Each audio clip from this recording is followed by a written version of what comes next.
నంది శివుడి వాహనంగా ఎలా మారాడో తెలుసుకుందాం రండి. పూర్వం శిలాద మహర్షి అనే గొప్ప ముని ఉండేవారు.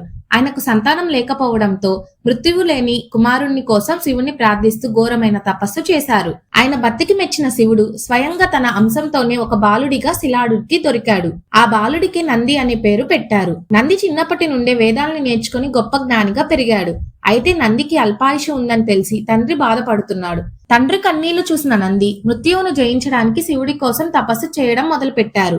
నంది నిశ్చలమైన భక్తికి ముగ్ధుడైన శివుడు ప్రత్యక్షమైన నంది, నీకు మరణం లేదు, నువ్వు ఎప్పుడు నా చెంతలోనే ఉంటావు అని వరం ఇచ్చారు.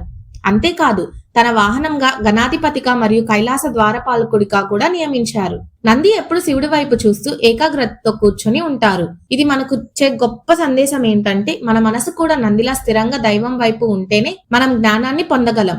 శివుడు నాట్యం చేస్తున్నప్పుడు నంది మధ్యలో వాయిస్తాడని, అందుకే శివుడికి నంది అంటే అంత ఇష్టమని చెప్తారు. ఈ కథ మీకు నచ్చితే ఓం నమ శివాయ అని కామెంట్ చేయండి. అలానే వెళ్లే ముందు సబ్స్క్రైబ్ చేసుకోండి.